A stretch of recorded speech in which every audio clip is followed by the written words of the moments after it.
off topic, but do you feel like yourself and other YouTubers are killing this business?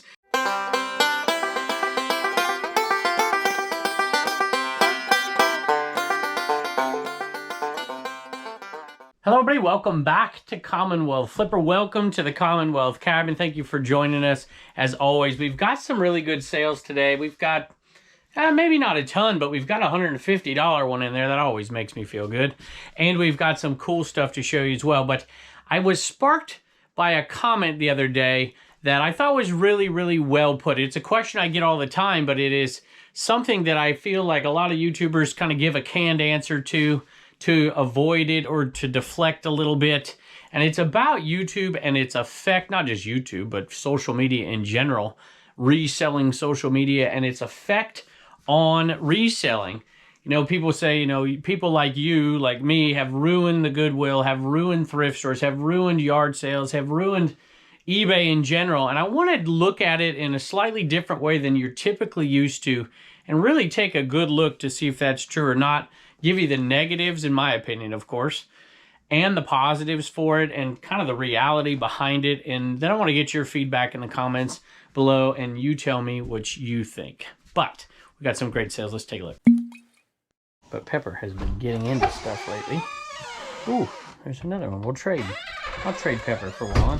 We are going to hit 3 sales before we get into the topic. And whoa, almost tripped over that. I've got a lot of folks sending us stuff lately. I guess I should open it. And I didn't even realize it when I was thinking about today's topic. Well, that thing is crooked as all get out. I need to fix that one.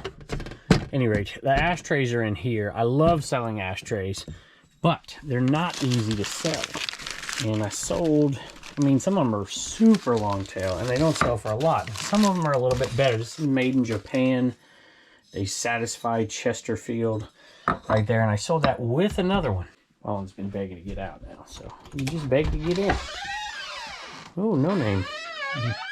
No trade that time. As you can tell, I took the ashtray out of there before I turned the camera off before I took the ashtray out of there because I didn't want to do that one-handed with all that heavy stuff. And now I got to climb up here. My back is doing a little better, by the way, just for all those people who are so kind to say something. It is still not perfect, but it is way better, and I better, well, let me see if I can do it. There we go. This ashtray, and this one is super cool. Snap-on ashtray, cornet, right there, and they sold together, and I don't normally I'd see 2 ashtrays go out, and I'm like, it's got to be a viewer, but I don't see any messages, no repeat buyer, no nothing. Might just be an ashtray collector. Who knows? I don't remember the name of the person. It's James. So James, maybe you are a viewer. If you are, thank you. $44.95 plus shipping. So we're going to use ashtrays in a minute because if you've been watching my channel for a long time, I've been selling ashtrays for a super long time because of where I live, and it's just one of the things you can pick up. You know, we're in tobacco country, if you will, not as much as it used to be. I've been selling Revealware for a long, long time, long before I was on YouTube.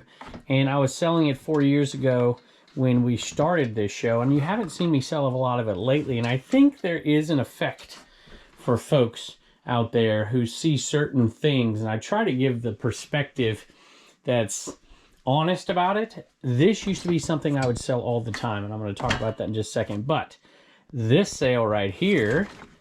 sold, I bought it all for 20 bucks. You might remember that video from the 100 mile yard sale not too long ago. Paid 20 bucks, sold for $150 plus shipping. One more sale before we get into the topic, and it's something we haven't sold for a long time. We occasionally sell these keychains from time to time, but we rarely sell the Scoobies. It's probably been a month and a half since we sold one. And these little Scooby-Doo keychains sell for 12 bucks.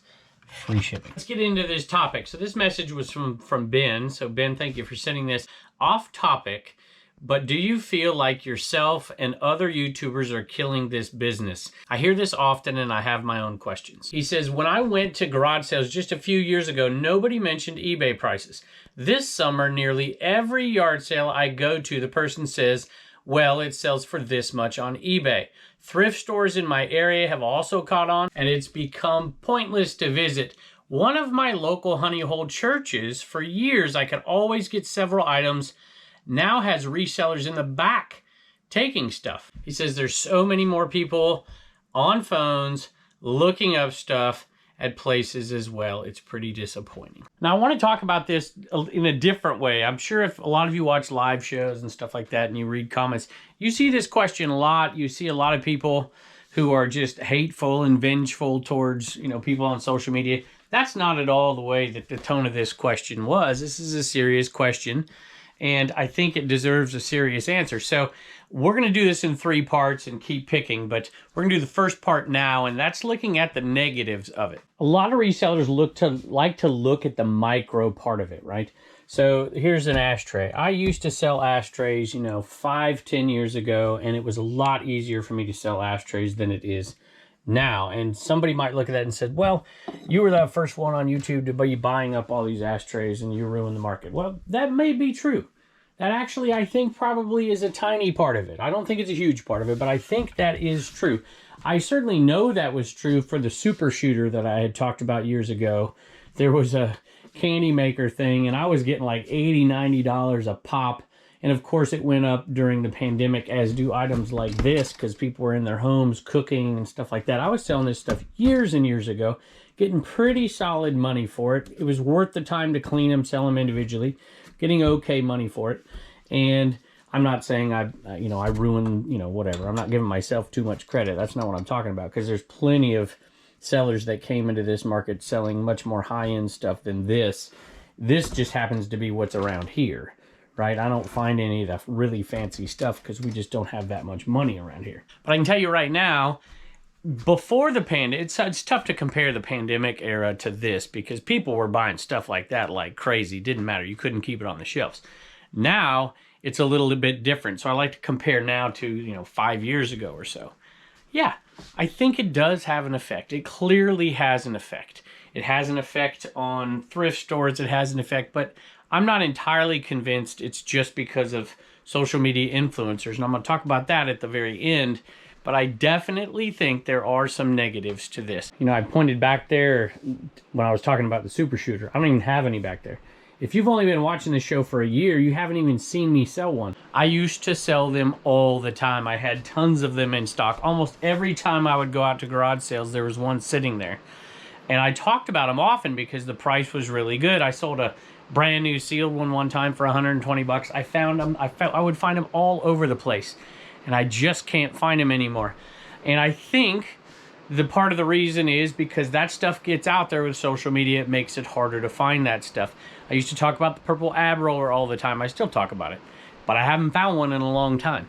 It's harder and harder to find. So there are certainly some items out there that pickers are watching people find, and then they go find those things, or when they stumble across it, they pick them up. So the competition is certainly getting tougher. And yes, when thrift stores see these things come in the door and then go out really quick every single time, they're going to get it too. And it doesn't take much, right?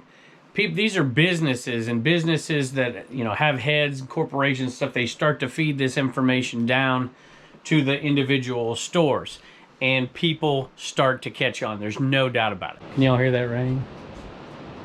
It is raining hard out there today on that metal roof. So sorry for the noise. Froggy flips drawer. I'm not going to ignore the church part of it, what you talked about, but I am going to talk about that on another episode. This is a vintage garlic press, and I think I picked it up for like $1 at an estate sale or something out of some drawer, and it sold for $13.86 plus shipping, and it sold on Bonanza of all places, which is pretty cool. I guess I'll talk about the church part of it really quick, and then we'll do a couple more sales and talk about the negatives, and then at the end I hope to give a twist on this that is a little bit more macro instead of micro, which is what we used to do studying history. So I will say this, I have seen this kind of thing too, and I've talked about it on the Trash Cash podcast. There are these new ways of sourcing that some people think are fair game and some people don't think are fair game. And I do think that this is going to be an increasingly important topic because all these things are true. More competition, higher prices, people start to get desperate. I don't know if it's desperate is the right word, but they start to figure out new ways, because this whole reselling thing online is, in the scope of history, relatively new. Man, it is loud out there. And I do think that you're seeing more and more of that. And what you're also seeing, I went to a church sale the other day that they had a pre-sale the night before, but you had to pay 150% of the sticker price if you went in the night before. I thought that was interesting. You've heard me talking about bringing a card to a garage sale, writing your phone number on something, giving it to somebody so that maybe you can get to the stuff before it gets to a marketplace that everybody's at. And I'm not saying that what's going on at this church, or people behind the scenes, or people working the sales on purpose, working the sales so they can skim the stuff first at a lower price. People who are resellers getting jobs at the Goodwill, giving money to people behind the scenes. I'm not saying all that's okay. I'm not making any comment on it whatsoever. I'm just saying that there are some new sourcing, let's call them techniques, tactics, that I think are becoming increasingly important, and it's because of everything we're talking about. So one of these life straws, I don't know, I was at a sale, there was 2 of them, I got them for $1 a piece, and I figured they'd sell, and they did. They're kind of cool. I was going to give one to my dad, actually, and I think he already had one. And there you go. So you stick that in the water, and it filters the water for you, I guess. I don't know, that seems a little odd to me. Anyway, $10 plus shipping. Let's grab one more item here before we get into the positive sides of YouTube resellers, reselling and resellers as it relates to resellers. And you guys chime in below, both on the negative sides and the positive sides, and then what we're going to talk about at the end as well. So another one of these. We have sold out of the Hulk Hogan skull caps. Now we've sold another one of these red ones. We put them out there super cheap because the demand for these aren't nearly as high as the Hogan ones, of course. And these are only going for $10. But like I said, there's so many of them, so easy to ship. Listings are all done forever. We'll just sell them off forever at, you know, a $5 profit every time we sell them. I'll take that. So let's take a look at the positive here. I've been reselling for 22 years now, and I gotta tell you, what I was looking for the first 15 years of that was, well, maybe not 15 years, 13 years, whatever. Was very limited. It basically revolved around what I thought was cool and I thought would sell. And then it would occasionally go into things that I didn't know about that I would start to research and educate myself on. Now what I'm looking for to pick is stuff that I have learned since I've started watching YouTube. I mean, I've been on YouTube for 4 years, but I've been watching YouTube for 8 years, 7, I don't know, a long time. Matter of fact, some of the things that I've sold over the years, like I used to sell lawn chairs like crazy. And it was something I saw on Craigslist Hunter's channel a long time ago, and he talked about that. And the big lounge chairs I started to find, and the jelly chairs and all that stuff. And I'd sell them like that. I'd find them, sell them, find them, sell them. Now I don't pick them up as much because that's out there and there's so many folks who know about it. But if it wasn't for YouTube to begin with, I would have never sold any of them ever. So there's a give and take with it. I have learned so much from so many people on YouTube about items I never knew about before. And so, there are some definite positives. Learning about different things changes, not about items per se, but certain things with eBay or online selling platforms or all these different techniques, learning about how to do pictures differently. But all these things I've learned from YouTube. And so there's a huge, huge benefit to watching content like that makes us better. You hear me say it all the time, as iron sharpens iron, so one man sharpens another. It's how we get better. But at the same time, a lot of folks are getting better. And the competition seems harder. And for some people, that brings them down a little bit. Had to run in real quick because it's raining out there. Oh, we got a little rain on this.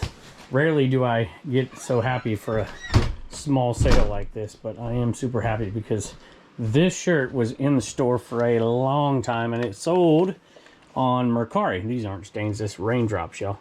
It sold on Mercari. It's just a size large, plain Jane, Vineyard Vines. I probably picked it up for $1 and it was listed on eBay forever and a day. And my wife cross-posted it. And I've been turning down a lot of offers on Mercari lately because they are super lowball. But this one I decided to take because of how long it's been in the store. I took $10 plus shipping, only paid $1, so I'm like, yeah, just get rid of it. It's been a long time. Happy about that sale. Shout out Blue Ridge Mama, shout out List Perfectly, which we're headed to their event in Phoenix here, y'all. Can't wait to give a little talk there. It's going to be exciting. Can't wait to meet some of you next week. over there in Phoenix. $10 plus shipping. If you're interested in List Perfectly, code Commonwealth in the comments. It is not right for everybody. If you have a small store and you're, you know, there's plenty of reasons. I'm not going to go into all of them today. It is the right thing at the right time for some people. So I don't encourage everybody to do it. Do your research. But if and when you decide to, and if and when you decide to go with List Perfectly, we'd appreciate it if you'd use our link. Code Commonwealth does get you 30% off. I think they also have a trial period where if you don't like it, you can get your money back. So at any rate, and I've got to tell you about, do I want to let the, no, maybe I'll do it on the next video. I think it's important. I will definitely do it on the next video for sure, but that's something else out there, right? These new changes, there's a ton of changes coming. One of them I just want to tell you so bad, but I'm going to wait one more. I might wait a couple more videos. But the AI stuff and all of the different things that are changing, YouTube keeps me up to date about them. I would say 90% of the things I learned that are new, that I didn't know before, come from YouTube, and maybe 10% come from other resellers that I know personally. And so I think there are some massive benefits to YouTube and social media in general, whether it's Facebook or, you know, I wouldn't say there's too much value on TikTok, but there is a little bit, I suppose. And let me know your stories about it. You know, do you appreciate it? Do you think it's a threat? Are both of those things correct? That's where I look at it. But I want to talk about the realities of it in a little different light for those of you out there, because I know there's a bunch that hate it and hate people like me because you think we're ruining everything. And I want to talk about that in a second. I looked for this earlier so I wouldn't take forever to look for it, and I put it in the middle in case you were wondering how I found it so quick. Sea Breeze, this Avon doesn't sell for a bunch of money, but I got so much of it so cheap it became worth it to me. $8 plus shipping. We're going to do the American Bubble Boy 700 feet of bubble wrap giveaway. We've got this one on this video and one more, so comment in this video. Any comment below will get you entered into the chance to get 700 feet of bubble wrap. And this one is going to Joe Panico. I think I pronounced that right. P-A-N-I-C-O. Send me an email, commonwealthpicker@gmail.com, and I'll verify it's you, and I'll send you a link and a code. And you can only get one thing using that code. It'll be free. It'll be from the link. It'll be 700 feet of bubble wrap. It'll be headed your way. Thank you to Joel. But speaking of bubble wrap, look what we learned about bubble wrap, right? And that was because of YouTube. There's a lot of benefits like that. Let's go pick a few more items here and then get to the reality of it and look at it from a different point of view than a reseller point of view. Let's pick one more really quick here. It's in the toy bin. Almost went the wrong way. And then look at it from the last perspective. Then we'll get Turner in here, and then I think I got another sale or two as well. All right, it took me a minute to find those, but we got them. These are McDonald's toys. I don't suggest. There are a few good ones out there. I'm not going to get into it. I might do a video about it, top 10 McDonald's toys, because there's not a ton of them. But these I got for free. So I'm like, well, let's list them. And these together, because they're all Spider-Man. Green Goblin, and they're not any of them worth listing independently, but all together sold for $9.46 plus shipping. I lied to you. We're going to do one more and then we're going to get to it. So those are from 1995 with that new Miles Morales movie that came out, Spider-Verse, the other day or a couple weeks ago. There's probably an uptick in Spider-Man type sales because I know my boy has been on there and he's not just watching the new ones, but the older ones as well. And now he wants to watch Indiana Jones because those are coming. Maybe I should sell my Indiana Jones VHS. This might be a good time. All right, I gotta find this. I don't know if it's down here. I think it's in this one. Hold on, I'll put the camera down. It took me a while, but I found it. Dug it out. This is a custom piece, I believe. It's the God figure on top of the tap for Patriot Ale for Family Guy. And I think they're put together. So I think it's $18 plus shipping on that one. I think that's probably right. Let me look. Yep, $18 plus shipping on God as a beer tap on top of Patriot Ale. When I hear other YouTubers talk about this topic, I feel like sometimes, not everyone, but sometimes people are trying to deflect because they don't want to be blamed for something. Look, I mean, just face it the way it is, right? So one of the good answers I hear often, and I think this is true as well, is what's the solution to this, right? The genie's out of the bottle. So what am I going to do? Am I just going to quit doing, you know, not just me, but all these? Are you just going to quit doing it? And if that's the case, there's a vacuum for that information. And if you know what a vacuum is, we talk about power vacuums in history all the time. They draw things to it. So if there's a space that nobody's fulfilling the content that people want, somebody else is just going to fill the space. So if every YouTuber out there right now that was doing this content quit, there would just be a massive influx of new people to take their place. But I think that's a slight deflection of the actual problem here. If you want to call it a problem, I don't see it as a problem. I see it as more complex, like everything. So I would say this, looking at it from a macro lens, most of us are resellers. And then when this technology of phone and internet, all this stuff started coming out, it took a while, but we started to incorporate it into our business, like every business has. And what we don't remember sometimes, because we see them as the enemy, is that Goodwill or these thrift stores or people selling at their own homes, they're resellers too, all of them. Goodwill's a reseller, all the thrift stores are resellers, people putting stuff in their yards to sell, they're all resellers, and they're not dumb. They're going to use the same technology that we use. And so I think you could remove everybody off of social media who's a reseller and you'd still have 90% of the problem. That's the way I view it. People are going to use the tools at their disposal. You didn't hear people looking it up on eBay 10, 20, 30. You didn't hear that as much because not as many people were using those platforms. It's a double-edged sword. Because people are doing that, they also are buying more on that platform. So yes, there is more competition. There are people who watch shows like this and be like, oh, I could do that. And so there's more competition. But at the same time, there are more and more people buying online. Let me give you one example that people don't think about very often. Just the very fact that social media is out there in general. I was watching something the other day and I saw a toy that I used to play. It was a board game that I used to play when I was a kid. Hadn't seen it in forever. And it sparked my interest. And you know what? I wanted to go on and buy it. And so social media and shows like this even increase the buyer pool. Most of the people who watch this on Facebook are not resellers. Absolutely not resellers. So does that mean that they understand the value of something more and maybe if they have it, they won't let it go for more? Yes, it's true. But there's also, or they won't let it go for as little as they would have beforehand. That's true. But you're seeing so many more people being exposed to the marketplace, to the marketplaces and the reselling platforms out there. And you're seeing more and more buyers as well. And the popularization. Tupperware is not one of those things. Tupperware actually has seen an increase in sales over the last, 5 years, let's say. Now, it's not easy to sell Tupperware. It never has been.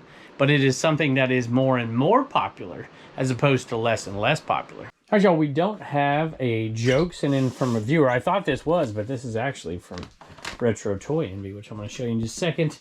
And Turner does have a joke, and Turner doesn't even really get the joke, but he's going to read it anyways because we're going to go watch Indiana Jones tonight, huh? Mm-hmm. Pretty cool. We're going to watch the older ones first for the next few days, and then we're going to go watch the new one that comes out. All right, what do you got? What's your joke? All right. What is Indiana Jones' least favorite band? What is Indiana Jones' least favorite band? You tell us. The Rolling Stones. The Rolling Stones. Very good, buddy. Thank you. Bye. Before Reagan comes out here, we're going to do one more sale, and I've got to show you this. Retro Toy Envy. He's all over all kinds of social media platforms. Super good guy. Just really appreciate you and your friendship, man. You're awesome. I just wanted to show you these awesome stickers. I mean, how cool are these stickers?